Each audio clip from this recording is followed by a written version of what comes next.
রাতভর ভারী বৃষ্টি কোচবিহারে। রাতভর ভারী বৃষ্টিতে জলমগ্ন পরিস্থিতি কোচবিহারে, একেবারে বন্যা পরিস্থিতি বলা চলে। রেকর্ড ছাড়িয়ে জলস্তর বৃদ্ধি পেয়েছে। জলের তলায় শহরের বহু বাড়ি, নাজেহাল পরিস্থিতি শহরবাসীর। রাস্তার ওপর দিয়ে বইছে জল। টানা বৃষ্টিতে বন্যা পরিস্থিতি কোচবিহারে। সরাসরি রয়েছে কোচবিহার থেকে আমাদের প্রতিনিধি হীরক রায়। হীরক, টানা বৃষ্টিতে, রাতভর টানা বৃষ্টিতে বন্যা পরিস্থিতি কোচবিহারে, শহরবাসী তারা কি বলছে?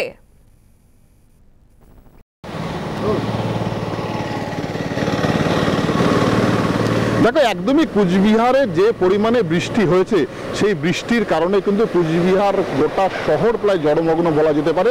কারণ কুচবিহার শহরে যে সমস্ত ব্যস্ততম রাস্তা থেকে রয়েছে শুরু করে বিভিন্ন ওয়ার্ড কিন্তু জলের তলে রয়েছে।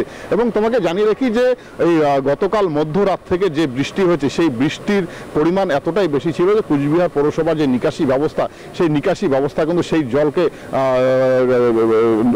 কিন্তু ব্যর্থ হয়েছে সেই জল বের করতে। তা কিন্তু একদম পরিষ্কার, কারণ রাস্তার উপর দিয়ে কিন্তু জলের স্তর, জলের স্রোত রয়েছে। আমি সেই চিত্র দেখানোর চেষ্টা করব।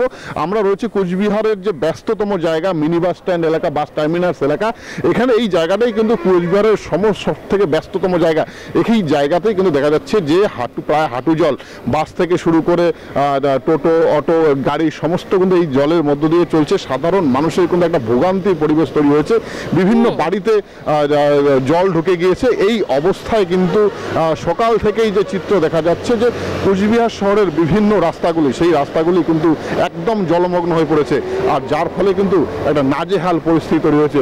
তবে পৌরসভার পক্ষ থেকে যেটা জানানো হচ্ছে যে এই যে ভারী বৃষ্টি, এত পরিমাণে বৃষ্টি হয়েছে সেই কারণেই জল জমেছে। তবে জল হয়তো কিছুক্ষণের মধ্যেই কমে যাবে। তবে যেটা জানিয়ে রাখি, বিগত দিনে যে পরিমাণে বিভিন্ন স্থানীয় বাসিন্দারা তারা কি বলছেন শোনাবো। পরিস্থিতি তো ভয়ানক। এরকম বৃষ্টি, এতটা বৃষ্টি বোধহয় বিগত 50 বছরে কুচবিহারে হয়েছে কিনা সন্দেহ আছে। আর আমাদের এই চৌপতিতে মানে এতটা জল আমরা প্রথমবার দেখছি, বিএস রোড নর্থে। কারণ সারা কুচবিহারেও মানে জল উঠলেও বিএস রোডে নর্থে আমাদের এদিকে কোনোদিন জল ওঠে না। এই প্রথম 50 বছরে, 50-60 বছর তো হবে, হ্যাঁ 50-60 বছরে এরকম জল আমরা কোনোদিন দেখিনি। মানে এত বৃষ্টি।